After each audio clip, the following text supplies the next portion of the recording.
Hi, my name is Eddie Santos. I'm a retired Army Sergeant with more than 23 years, and I am a disabled vet. I've been all over the place trying to get assistance for my disability. And as for right now, the only person that seemed to help me out was when I went to the congressman's office, tried to get some assistance for him to help me get my prosthetic leg fixed. So finally the congressman had me the opportunity to go to Palo Alto in San Jose, California, where they finally fixed my prosthetic. If you need help and you seem to not get it anywhere, you should go see our congressman with the people he has there to help us veterans get what we need and what we deserve for doing our time in service for the freedom of our island and for our country. This ad was paid for with official funds from the office of Congressman Michael F.Q. San Nicolas.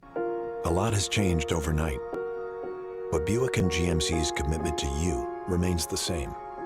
We understand you want to feel safe, so we're offering current owners complimentary OnStar Crisis Assist services. Should you need a vehicle, we're offering 0% financing for up to 84 months with deferred payment options for 120 days. Plus, you may have the option to shop online and take delivery at home. Visit our websites for the help you need. Visit AutoSpot GMC today. Funerals actually take a lot more planning than I expected. With us using island cuisine for the first time, of course we were iffy, but once they came and showed us their service, their food, tasted their food and everything, we definitely use them again because their service and food is just awesome.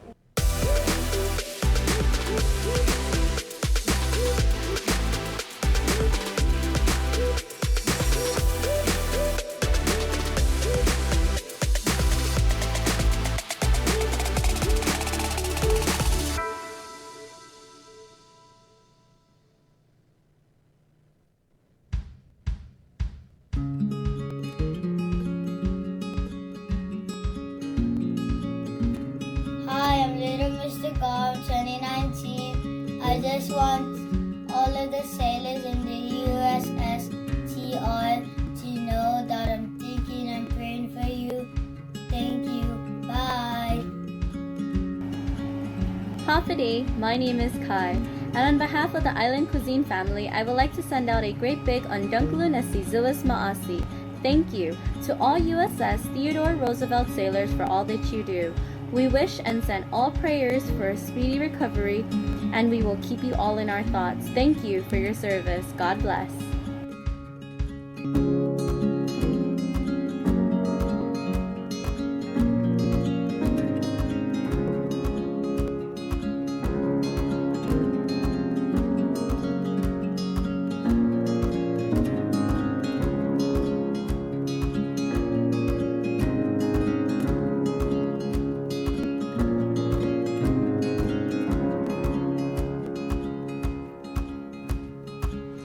Hafide, my family and I extend our deepest condolences to the friends, family, shipmates of the USS Theodore Roosevelt, sailor who passed away recently. May we join the people of Guam in extending our prayers and our support, and may God continue to provide comfort and strength during this very difficult time. Sidus Masi.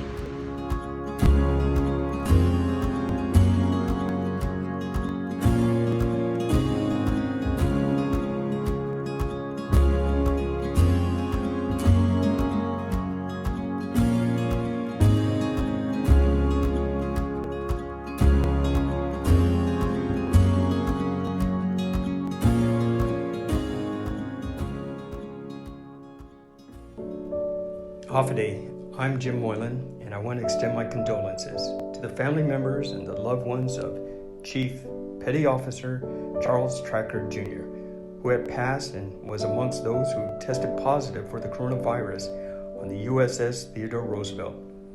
I understand the hardship one experiences while serving our country. I appreciate the time and effort our military members put in to protect our country and her borders and the sacrifices they made, most especially at a time like this with the extremities of COVID-19, where we all are in a fight not many have experienced before. To all those affected by this, let's keep them in our thoughts and prayers. We are in this fight together, and we will weather this storm together. Stay safe and protected, and may God bless the sailors of the USS Theodore Roosevelt, and God bless Guam. Ladies and gentlemen, Governor Eddie Calvo. Hafa Governor, this is Johnny Rosario with Candid News. Thank you for taking our call. If you were the governor today, what would you have done different from Governor Lou Leon Guerrero in this public health emergency? Well, hello there, Johnny Rosario. You're a very pretty lady there. Thank you, thank you. And I know that we may not always have agreed with Candid News, but I like that question. I like that question. And, you know, a lot of people have been coming up to me, and who am I to, you know, judge Governor Lou Leon Guerrero? She's my prima. She's my prima. But I gotta say that she's not doing a good job. I mean, come on, guys. Come on. My chief of staff, no matter how many corrupt things that we did in our administration, my chief of staff never went to a hotel party, not on Guam. And you know, my chief of staff, they never had to resign. You know, corruption, we hit it well. And so, you ask me, what would I do different? Well, first of all, I would have done nothing that Lou Leon Guerrero did. I probably would have shut down all those flights starting with Chuk. I would have shut down all those stupid golfers. I don't even like golfers. I don't even golf. They wouldn't have come in. I wouldn't have allowed any of those Democrats, you know, to walk all over me. I would have paid the tax refunds. I would have given the money to the people. Because even with all the money that my family was taking from the people, I knew in order to shut people up, I needed to give the money to the people. So at the very least, Miss Johnny Rosario, I would have given the money to the people right away. So that, you know, there wouldn't be this need where everybody's talking about recall. And by the way, I'm still available to be governor right now. But you know, in 2018, that's why I said, and that's why we needed Ray Tenorio. Oh, did someone say my name? I grew up in Diddigis in Nahanya. Yes, is this a campaign commercial? Oh, we're talking about Lou Leon Guerrero. Lou, that. Now, I'm in North Carolina right now, licking my chops since losing the election, but I can see everything that's going on in Guam, and I gotta say, how do you like me now, Guam? How do you like me now? By the way, am I the governor? Did you call me Ray? Did you say something? Yeah, I thought so, Ray. This is my island, Ray. I'm the real governor. Did someone say real governor?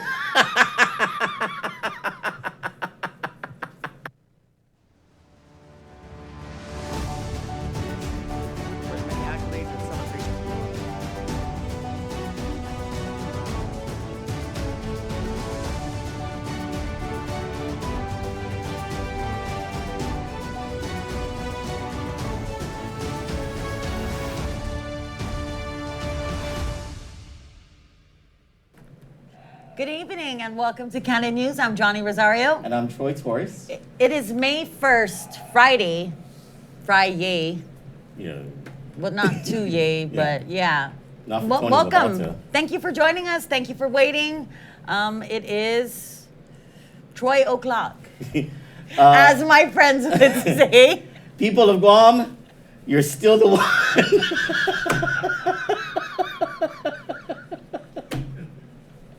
I think after today's events, You know, Cousin Ray Gibson and Cousin Mana on the Ray Gibson show for the past couple of days, they've been bringing their 98 insignia to work. They're, you know, trying to provoke a conversation about this.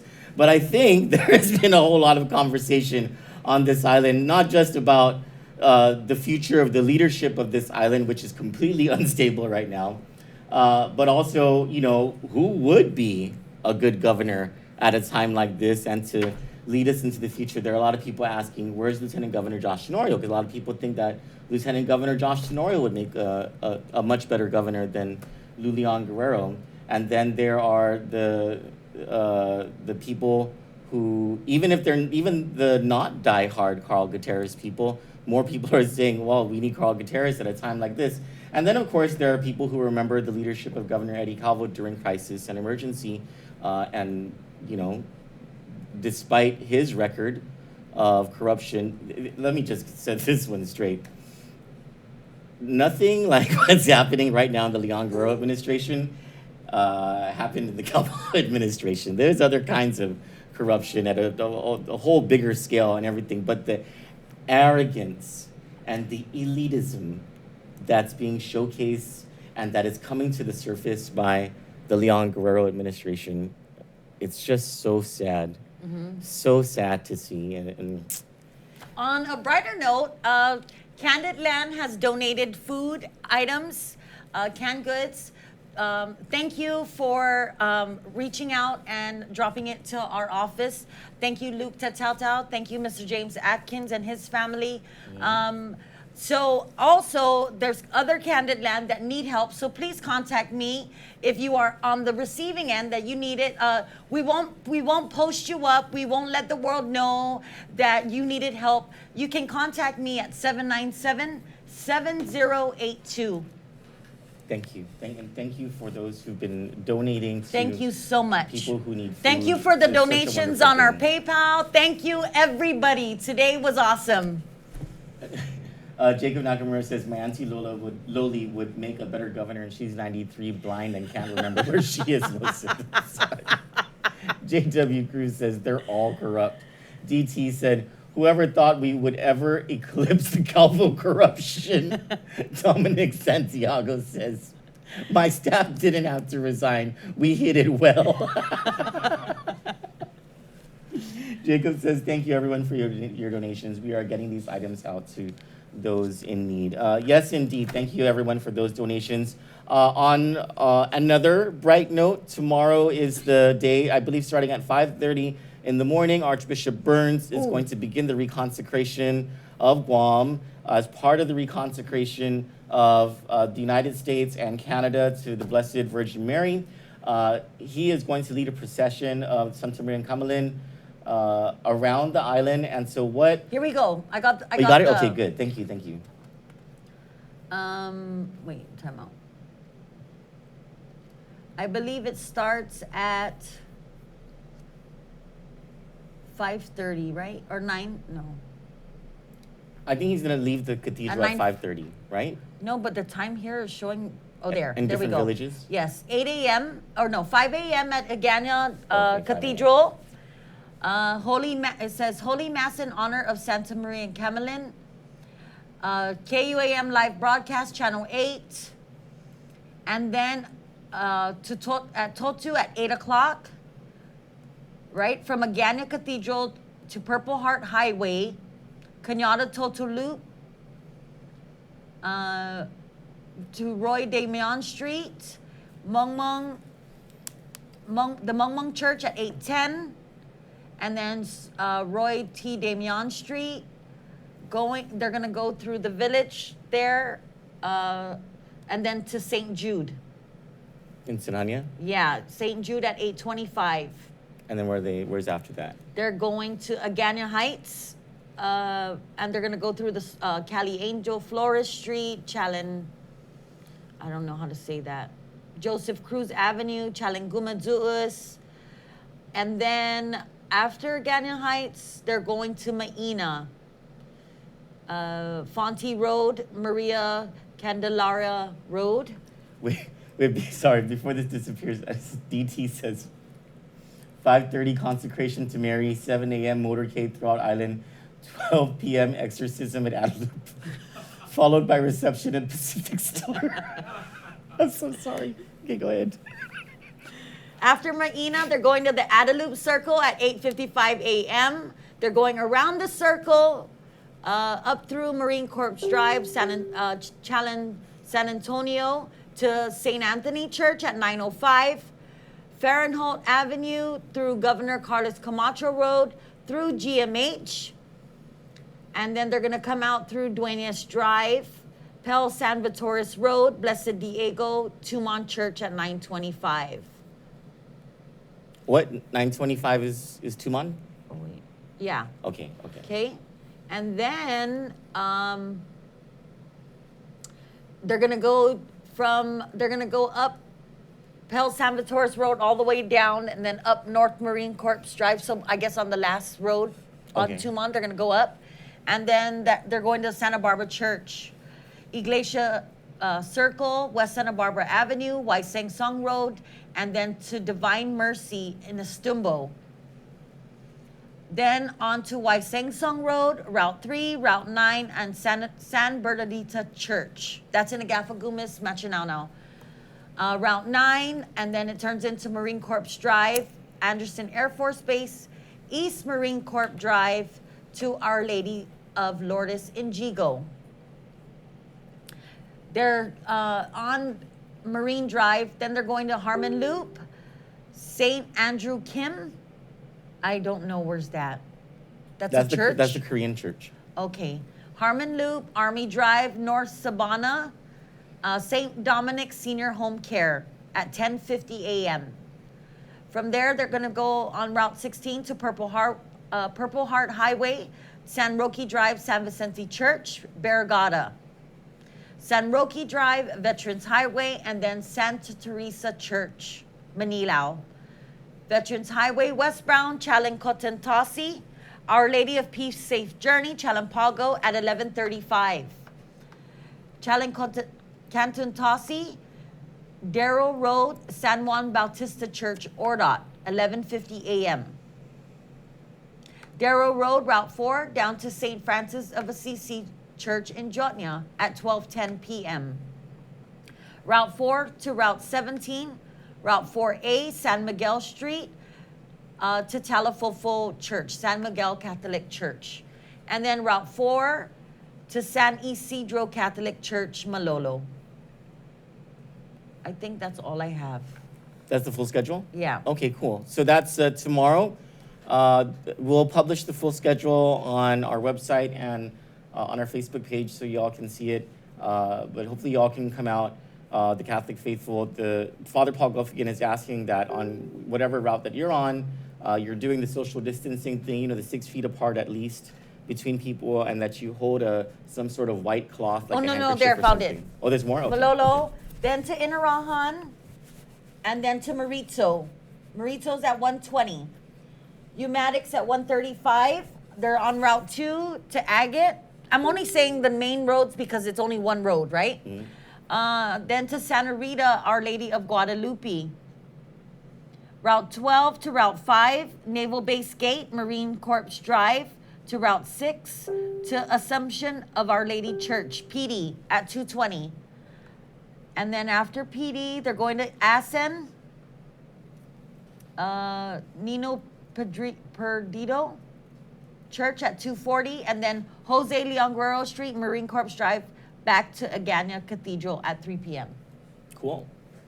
That's a full motorcade procession. Yes. All around the island. So thank you to the Archdiocese for providing that information. And then on Sunday is our display of civil obedience for our religious freedoms, and Kandit invites you to join us by parking starting at 9:30 a.m. At the grounds of the Agana Cathedral. There's lots of parking on the roads that lead to and from the cathedral and on the side streets and all that stuff.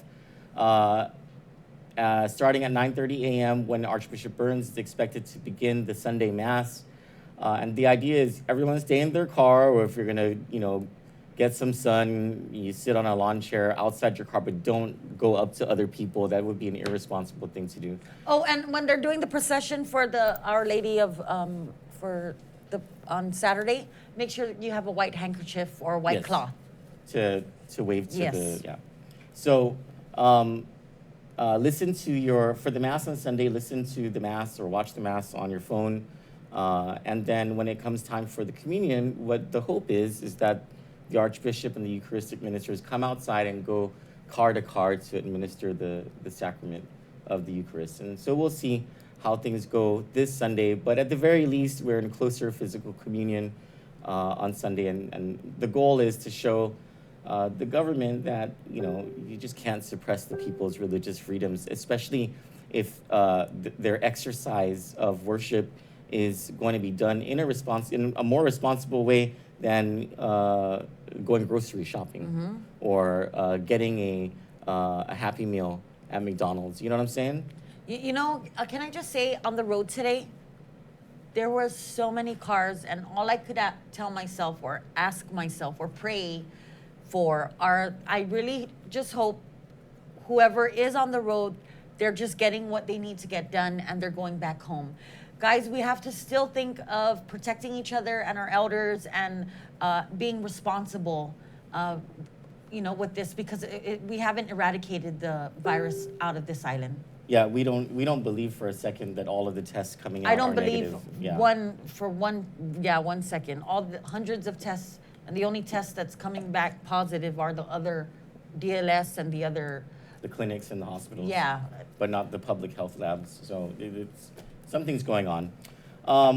Moving on to one of our two top stories, we just have two real big things. The one is the uncovering of what most likely actually led to the resignation of Tony Babauta. And it's not the pandemic penthouse party at the Pacific Star, but it is something related, which is about the hotel quarantine contracts.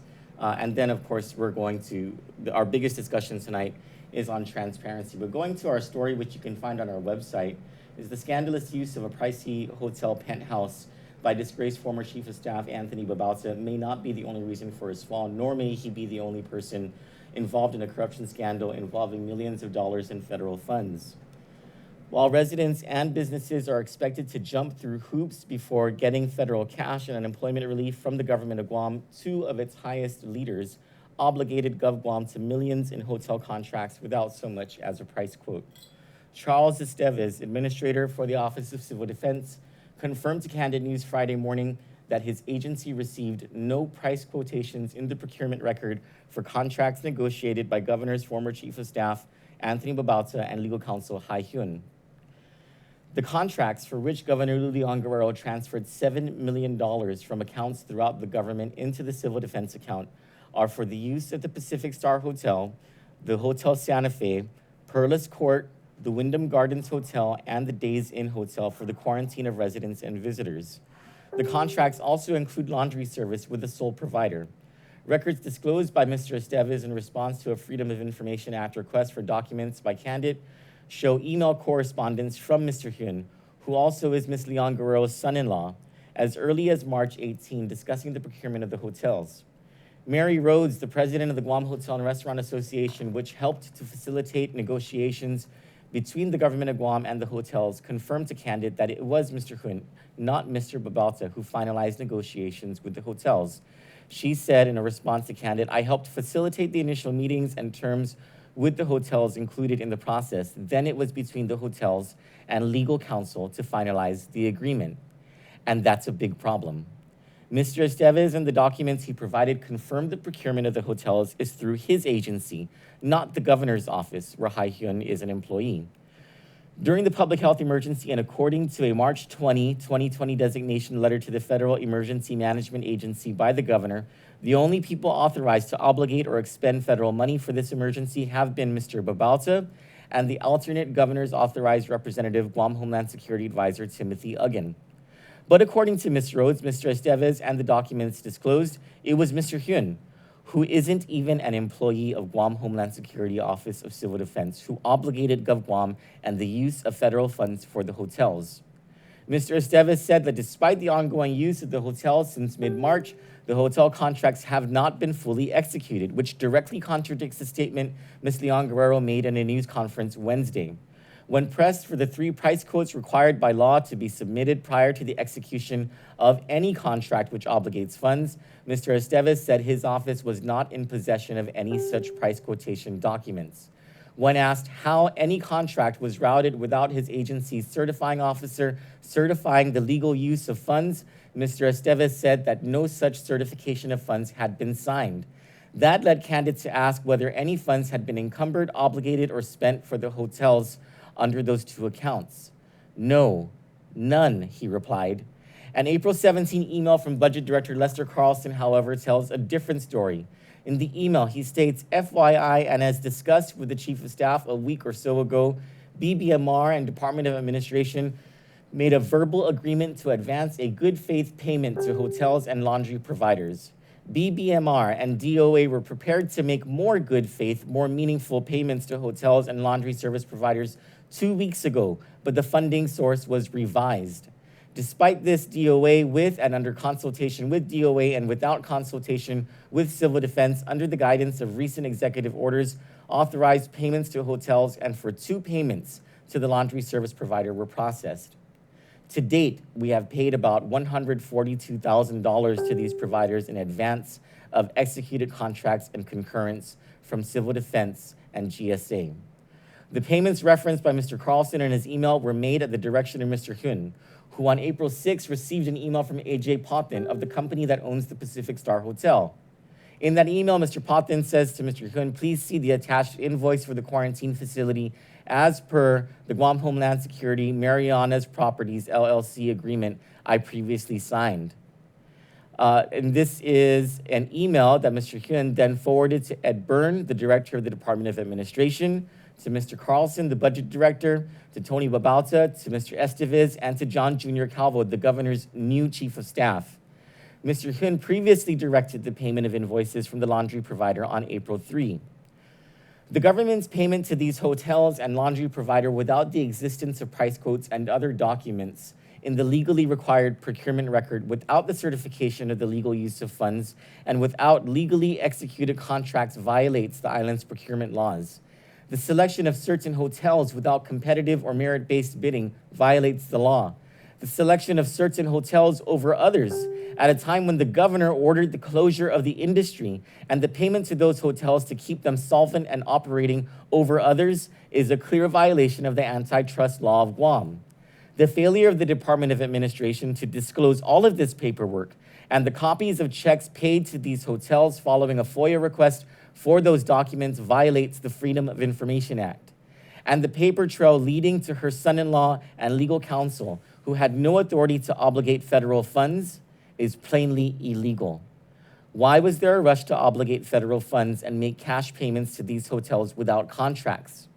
In a March 26 email, Mr. Hyun indicates his intimate knowledge of the financial position of these hotels. Quote, the unfortunate thing is that these vendors were only able to provide us with these accommodations if we agreed to pay as we go. They have cash flow issues and would need to pay their own staff and vendors. So if at all possible, would you help facilitate the payment of invoices? I've sent them to Chuck Estevez already. The contracts will follow as soon as the AG is done with review and all other signatures are captured. I do believe the governor's executive order allows for the fast tracking of these. In fact, it may allow us to forego some of these things as well. And parenthetically, I am not advising that, unquote. At least one of those hotels, the Pacific Star, is managed by a company with a $32 million mortgage with the Bank of Guam, where Ms. Leon Guerrero recently was its president and CEO, and where her son-in-law, Mr. Hyun, was her lawyer. As for Mr. Babauta's involvement in the botched procurement, in a March 29 email to the government's finance officers, the Adjutant General, Civil Defense, Hotel Coordinator Rebecca Respicio, and the governor's new chief of staff, he directed, quote, Hi, will have the conversation with Pacstar. Please keep Charles Estevez in the loop on this so that he can track for FEMA and reimbursement purposes. This is only the beginning of this story. So we sort of hinted about this a few days ago because we've had these emails for a few days, but it was only today when Chuck Estevez confirmed that his agency has no custody of price quotes and that those so-called executed contracts, non-executed contracts, that line is a blur because there are different The facts AG coming says out. they don't have a contract. They're not reviewing one. The governor said she signed an executed contract. The emails say that there are executed contracts, but Chuck Estevez says, no, they're not in final form yet, so they're not executed. It's with they're GSA. with GSA, but there are no price quotes. And when we asked, and so we also asked him, who is the lead agency on these procurements? He said it's Civil Defense. Yeah. And the fact that they don't have these price quotes meant that that contract went in without the required price quotes. And this is foregoing the bidding process. They're only resorting to the price quotes because there was no bidding process because of the fast track of procurement, which Ha-Hyun refers to in these emails about, we can forego certain things, et cetera, et cetera. And we're going to get to a lot of that in future stories about this. This really is only the beginning. But when Chuck Estevez said that no payments have been made, no funds have been encumbered or obligated from the 2 accounts that are under civil defense, that's when I knew that something was happening, because there's an email that clearly says $142,000 payment was made to these hotels. So if it wasn't, and Chuck Estevez, I don't think was lying, technically, because we asked him about those 2 accounts. that would come out on the email, would show that the money came from where he's certifying. So, but there's nothing in these documents. Because they never say what the fund source is. Right. So the bigger story here is, what fund source did this come from? And why is the procurement record so botched? And why is the Department of Administration not releasing the documentation that would have justified legally? They are required to have documents, certain documents, prior to cutting checks. There's a whole process that's involved. And why DOA didn't release those documents to Kandit and to other media agencies upon FOIA, there's a story there. There's something brewing. And we believe that the reason Tony Babauta resigned has a lot more to do with this scandal than with the Penthouse pandemic, blah, blah, blah. Yeah, scandal. The party. The Yeah. party. So let's go to your comments first.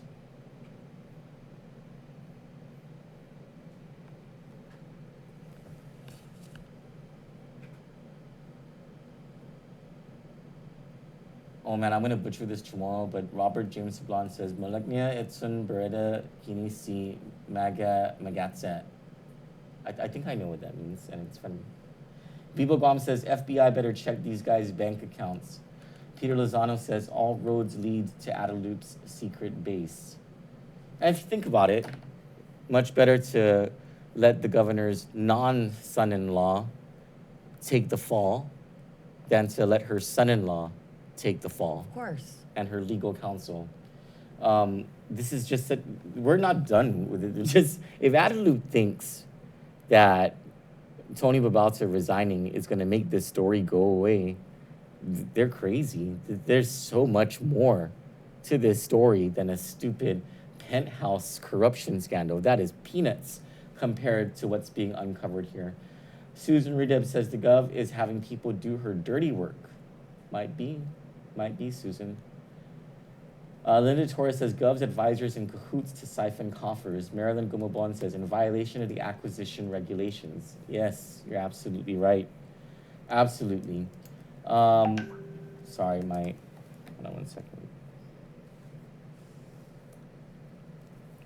Jacob Nakamura says, because they screwed up the procurement and won't be able to get reimbursed, and because FEMA already told them all of the hotels won't be reimbursed, Lou will use the stimulus funds to pay it. Mark my words. Jacob's right. Mm-hmm.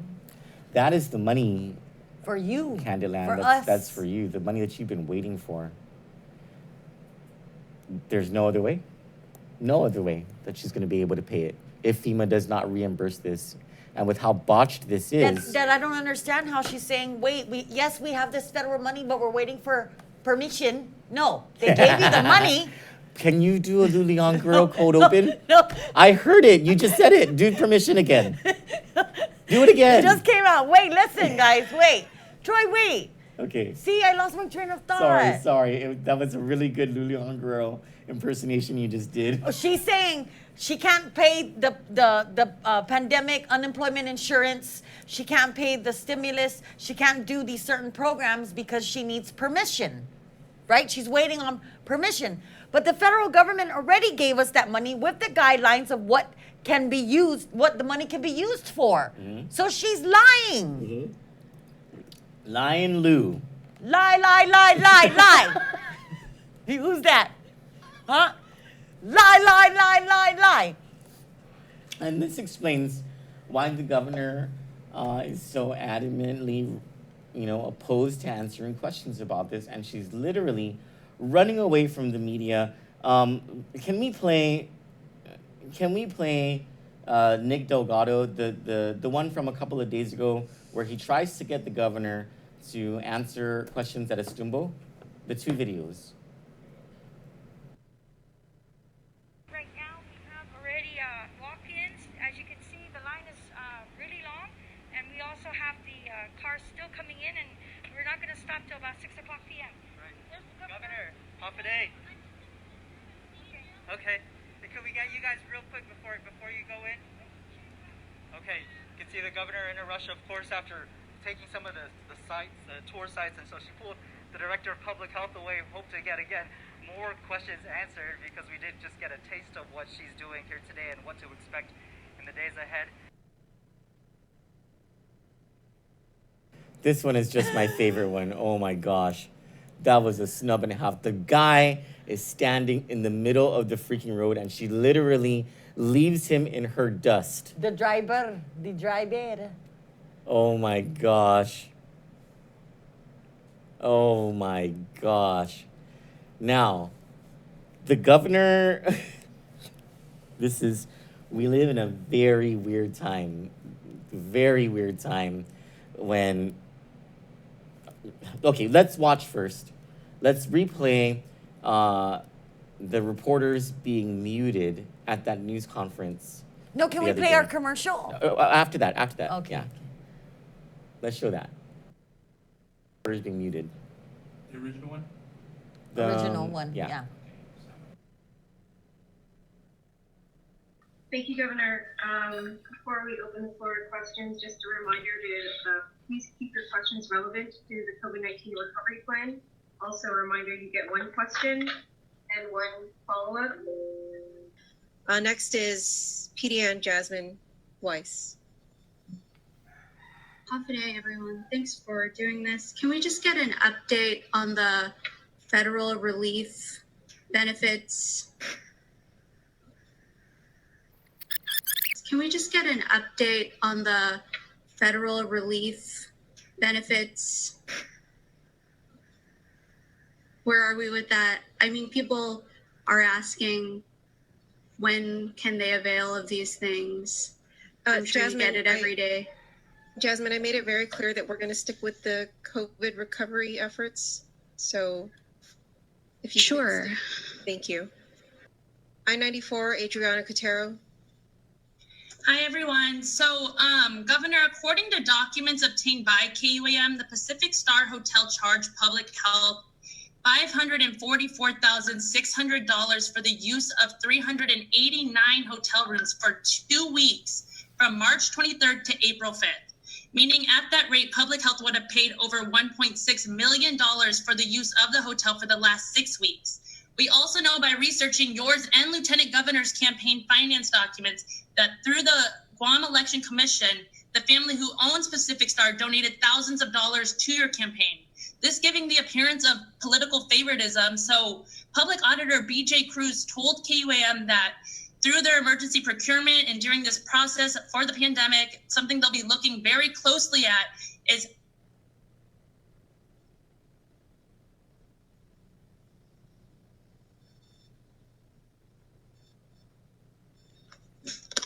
Hi, sorry, I wasn't finished. Go ahead, keep going. Okay, so how would you answer any critics who say politics is playing a part in procurement during this public health emergency?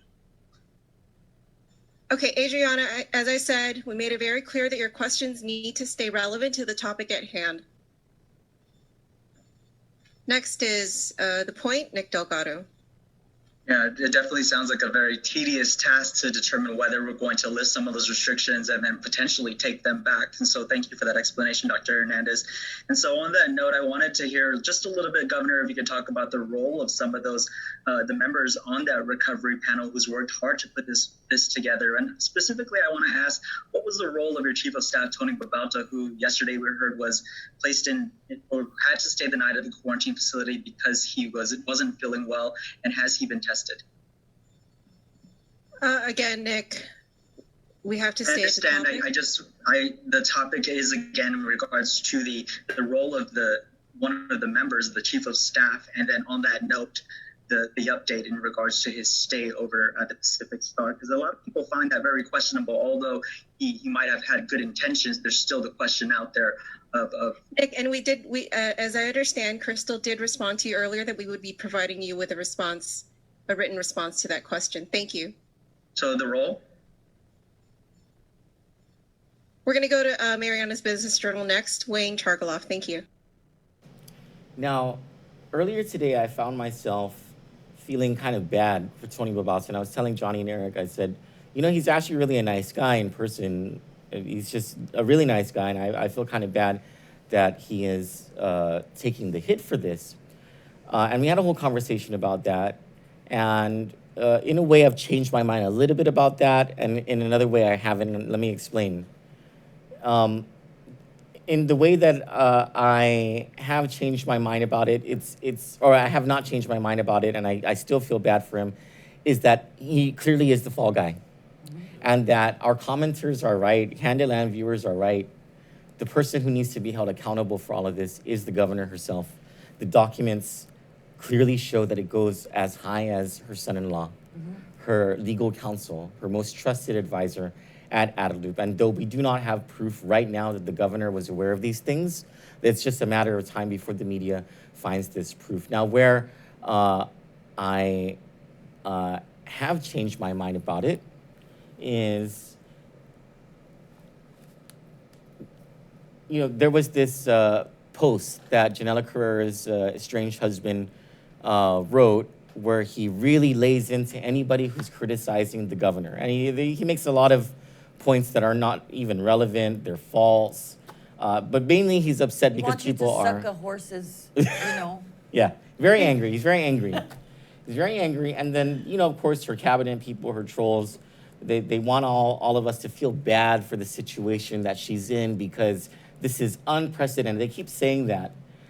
But then when I saw her eyes rolling, when I saw the governor's eyes rolling, when Jasmine Stoll asked that question about money for people, the poor people who are hungry right now, there is no way I can have any empathy or sympathy for her in the position that she's in, because she just does not give a hoot about the struggles of the people of Guam. Let's play Kandit's produced video on that matter.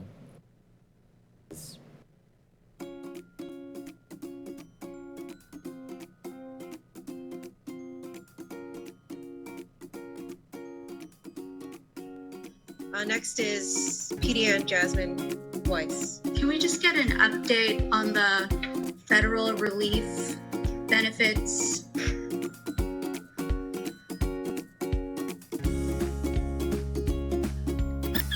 Can we just get an update on the federal relief benefits?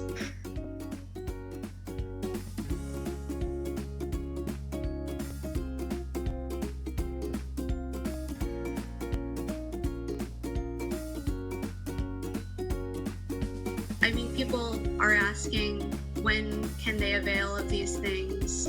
Jasmine, get it every day. Jasmine, I made it very clear that we're going to stick with the COVID recovery efforts. So, sure. Thank you.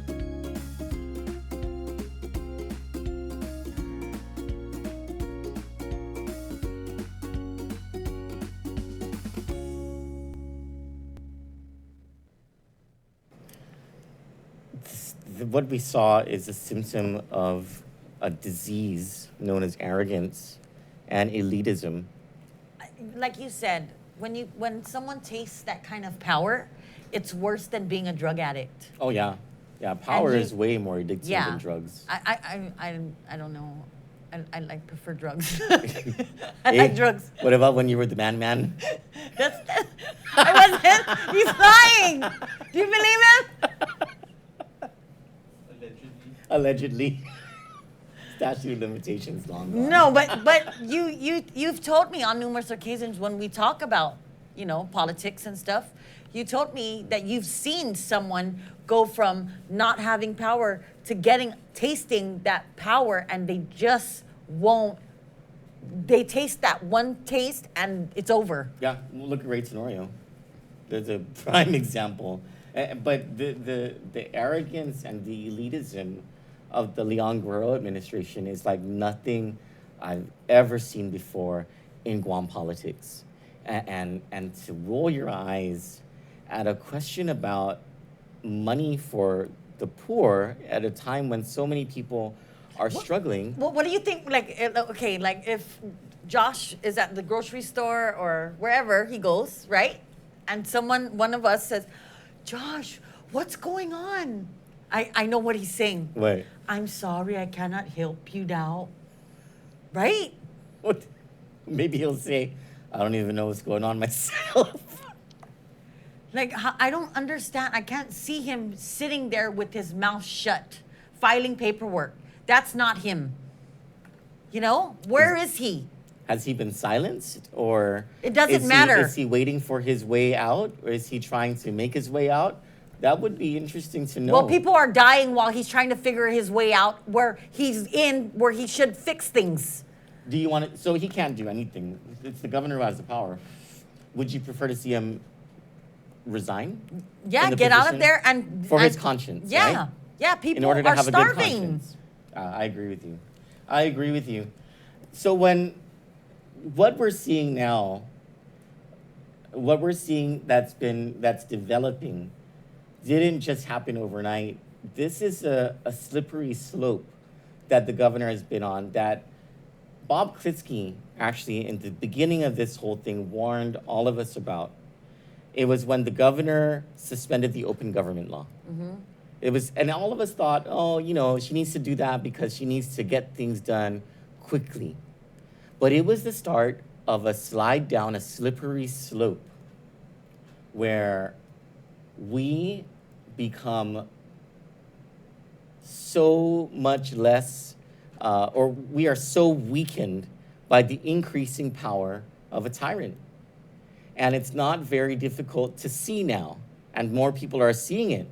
But it started with the erosion of certain civil liberties and rights of the people. And it started with her suspension of the Open Government Act, when she said, you guys don't need to see what it is that we're doing here in the government. And then when she declared an emergency, she canceled government services, was the first thing she did. And then she consolidated almost all of the power of the government, including the power to legislate, underneath her. And that was the second step down that slippery slope. And then when her efforts to so-called slow the spread of the coronavirus failed, because she refused to close she refused to close the airport and not allow. She didn't even send a letter to United to say, can you please stop the flights because we're concerned here. When she refused to do that, when she invited the tourists to come here, when she didn't quarantine her special favorites, and then it was those people who brought the coronavirus to Guam, and then her secretive, the secret movements on the coronavirus and who got it and where it's at. Mm-hmm. And not telling the people what's going on. And refusing to tell the people what's going on. And under the guise of this public health emergency saying, I'm not gonna waste my time answering stuff like that to the people. All the while, during this slide down the slippery slope, the media has been kind of complicit in not calling this out. And then she puts up roadblocks, And then she starts telling people that they're going to be fined and there's going to be penalties for not following her social isolation orders. And then she threatens to take property away. She threatens to take over clinics. She does take over clinics. Mm-hmm. She designates a private hospital as the non-COVID hospital and the public hospital as the COVID hospital. She takes away PPEs and other medical equipment, pharmaceuticals, threatens to take those away at the borders. And people have to sign customs declarations under penalty of criminal prosecution, or being thrown in jail first without the courts being open and the writ of habeas corpus being fully executed on this island so that people can be brought before a court to see a judge rather than... But before they declared this public health emergency, Troy, you warned the senators We did. about these powers. Yeah, we said, you guys understand that if the governor declares this, it's over, right? Mm-hmm. That there is this law, it's called Chapter 19, where you guys 20 years ago gave the governor of Guam these enormous unconstitutional powers to consolidate all of the power underneath And I believe 4 her. days later, she declared it. I think you're right.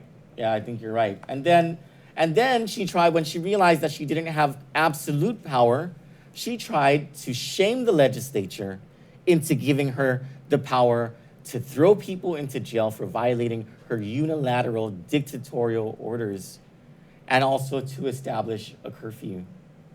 And then, when she decides that she doesn't need to answer any questions, she shuts off the freedom of the press. And that's what we saw. Was that 2 days ago? Mm-hmm. That's what we saw happen 2 days ago. And that's why this discussion about transparency is so important, and it should have been a discussion that was alive and well from the start of this public health emergency. We should never, ever, ever give someone like Lou Leon Guerrero a blank check or the leeway to do something like that. There are people who know how to control their urge and desire for power, and then there are people like Lou Leon Guerrero whose true colors have shown. rolls her eyes when you're asking for money for food to put it to feed your kids. And that is the real Lou Leon Guerrero. Can you, Cello, read them? There's an editorial. Let's start with the Guam Daily Post. We want to, our sister news stations wrote great editorials, and we want you guys to hear these. Government censorship tells of deeper troubles. In this COVID-19 crisis, one of the most important things people want to hear is when the federal funds for direct assistance for taxpayers, as well as the unemployment benefits, will flow on Guam. These are among the main reasons why hundreds of residents watch the governor's near daily press briefings. People also want officials held accountable for how public funds are being spent in this public health emergency. So when a COVID-19 recovery press briefing was held Thursday afternoon, any reporter would be expected to ask for an update on the economic relief programs, the ones that the federal government is providing for Guam, but are left to the local government to administer. When a reporter's questions along these lines were raised, the reporter was shut down. This was particularly alarming because it is not something any decent government would be expected to censor. When the public is literally hungry because private sector paychecks have dried up, GovGuam is expected to at least give the public an update on when financial relief will arrive or what's causing the holdup and what's being done about the holdup. Another valid question was, why in the world did Governor's Chief of Staff, Tony Babauta, deem it okay to stay in the Pacific Resort and Spa even for a night because he wasn't feeling well, when the facility is supposed to be used for travelers held under 14-day quarantine? Not to mention, what is his role in the government's COVID-19 recovery efforts? If there are credible answers to these questions, the more the administration should be eager to answer. Censorship on questions here at home in a land that makes it a point to claim that this is where America's day begins, hints of deeper trouble among the public officials who are supposed to be steering us through these rough economic times. Will they have the caliber of strength that can guide us through, or will they continue to sidestep accountability for lack of clear answers? That's such a wonderful editorial by the Guam Daily Post, and we thank their editorial board for putting that up. Can you now read the KUAM one? Sure. KUAM News, an award-winning affiliate of NBC and CBS News networks and a member of media organizations such as the National Association of Broadcasters and the Radio Television Digital News Association, has been an advocate of news and information for our community for over 66 years. Through the years, our organization has fought for public access to government meetings and records to better serve and inform local and regional community. In the wake of the COVID-19 pandemic, disseminating information is more critical than ever to our people with livelihoods, safety, and health at stake. Our mission to keep you informed and connected is more important than ever. With the lack of transparency and accessibility from our government, the local media's role is being increasingly challenged. Muted questions during press briefings, pre-screening of emailed questions, controlled announcements, pre-recorded video messages with a proper exchange with the media are not only an assault to the First Amendment and our constitutional rights, but leave the community we represent in the dark with their questions unanswered. KUAM News has joined more than 140 media organizations across the country in signing the National Freedom of Information Coalition call for government transparency. This national nonpartisan organization advocates for open government to ensure democracy and democratic practices are not further obstructed during this unprecedented time in our history. Urgent access to information is imperative. Local media organizations are our community's advocates, especially during harrowing times. Other organizations are encouraged to join broadcasters, newspapers, digital media, and journalist advocacy groups across the country at www.nfoic.org. Another great editorial by KUAM News. Thank you, KUAM's editorial board, for putting that together. And it's not every day that KUAM does have an editorial, so this is something that they understood to be of importance. I know we have our differences with, like, you know, different people. Like, I like to call Rendrati Limsiako a turkey, and she's the publisher of the Pacific Daily News. Not that I needed to say that, but I just wanted to. But we will go to bat for PDNs right under the First Amendment. Absolutely. Just like we'll go to bat for anybody and everybody to have a voice. Now, there is another editorial that I want to get to, but before that, there is a comment by Linda Torres who says, "I closed my accounts at Bank of Guam." Thank you, Linda. You did the right thing. And it is active citizenship like that that will get the message across clearly to Governor Lulian Guerrero that the people are not messing around about this. And also, I'm receiving news that Bank of Hawaii just donated $35,000 for Guam's food drive. Wow. To help people. That's so my bang. I love that commercial. They need to bring back that commercial. I hope that old man is still alive. Me too. But he might not be, you know, that was 20 years ago, right? 30 years ago? At least. That's Bang of my Hawaii. bang. That's my bang. That's my bang.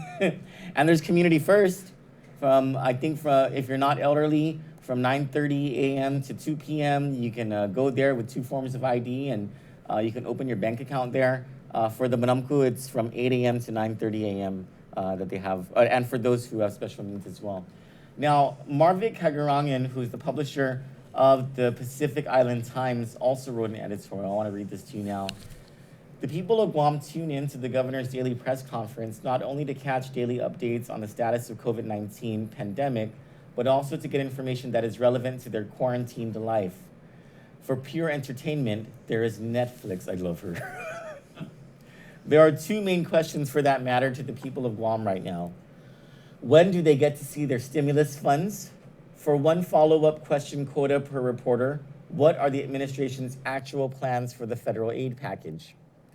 What is the role of the governor's chief of staff in this whole COVID-19 pandemic response program? Follow-up question. Why the hell are we shouldering the cost of his sweet life at the Pacific Star? The public has the right to know. Shockingly, the reporters who asked the questions were shushed outright at Thursday's press conference. Adelup deemed the questions irrelevant to what administration officials wanted to discuss. Prior to the press conference, the reporters were instructed to limit their questions to the recovery plan as if there is a shortage of information that it needs to be rationed. Rationing is applicable only to spam and toilet papers. We must have missed the fine print. We didn't know journalistic restraint was included in the list of restrictions under the governor's public emergency declaration. Quote, when the world is no longer safe, journalists are the people's lifeline to the world, reads a caption on Reuters' video tribute to journalism.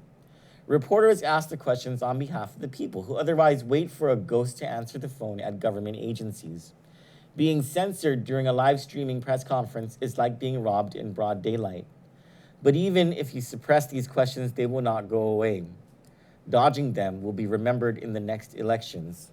We are not, to quote President Trump, very dangerous and sick, nor are we the, quote, enemy of the people.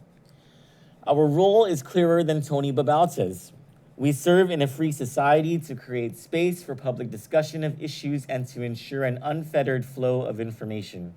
These tasks are magnified by the unprecedented global crisis that has intruded every household and whacked every single person on this planet. The economic collapse caused by the COVID-19 pandemic has triggered a collective anxiety. The people of Guam are suffering from sleepless nights, not knowing what's in store for them in the coming months. The much ballyhooed federal relief aid, $129 million for Guam, is what gives them hope. But how exactly will these funds ease the people's agony? The local program that would pave the way for the disbursement of pandemic unemployment assistance is still up in the air. The lack of clarity on when these monies will actually reach the people's pockets exacerbates their consternation. With much of the information hidden behind the administration's iron curtain, the people of Guam are left guessing and clutching onto crumbs of information they find on social media. Don't fall for fake news, the governor advised the community. Quote, people need to understand that information from an official entity is what they should be following, what they should be using, Governor Lulian Guerrero said in her press conference last week. 20,000 people would die if people didn't behave. While this may be water under the bridge, the question as to how they came up with this figure that threatened the people's civil liberties was never clearly answered. If official information is metered so cunningly, you have to ask more questions and demand clear answers. Now is not the time to blink or look the other way, Senator Therese Terlahi said, smarting from Governor Leon Guerrero's veto of her Bill 333-35 that would mandate transparency on the administration's management of the federal relief funds. It is perplexing to me why the legislature, Senator Terlahi said, a co-equal branch of government, and the people of Guam would be denied this basic information while they continue to suffer and instead be told by the administration to submit a FOIA. The governor keeps the legislature at arm's length, convinced that managing the CARES Act funds is her exclusive turf. A local statute commanding the executive branch to do what federal law already prescribes should not confuse these processes, the governor said in vetoing Bill 333. Placing additional requirements on the use of these funds is an overreach of legislative authority, she further said. One can't blame senators for speculating. Quote, today we are learning from media reports that the governor's chief of staff is residing at the Pacific Star Hotel with the billing being sent to the people of Guam. Maybe there are justifiable reasons for this, or maybe it is questionable, but Bill 333 would have mandated detailed reports so that the people would know what is actually going on, Senator James Boylan said. He continued, it is worrisome to imagine how these monies can be misspent through questionable contracts and transactions. While we are not here to make accusations, it is vital that our branch of government question expenditures and merely ask on behalf of the people of Guam, unquote. When asked during last week's press conference what lessons have been learned from COVID-19 and what holes need to be plugged, the governor replied, communication. Quote, because the more we teach and communicate to our people, the better I think we will be effectively instituting and implementing our program and our plans, she said. You bet, Madam Governor. Bravo. Marvick, that was beautiful. I have nothing else to say about that topic because you said it all. Is there anything? No? Just thank you, everybody. Please wear your mask, social distance. Try not to go over and hang out yet. Let's make sure that we're keeping everybody safe, your household safe, and yeah. Well, I want to read some of these comments. Aloni Gates says, Trump definitely noticed her falling asleep at the COVID-19 orientation meeting. She really made us look bad. We have that video, right? With the governor falling asleep. Jaleesa D says, hashtag boycott Bank of Guam. Linda Torres says, the governor advocated for abortion, the killing of unborn children. Now she is killing our poor. Michael Mahilam says, damn, 686 comments, leche. Shanessa Quintanilla says, thank God I didn't vote for the tyrant. For Candid News, I'm Troy Torres. And I'm Johnny Rosario. Good night.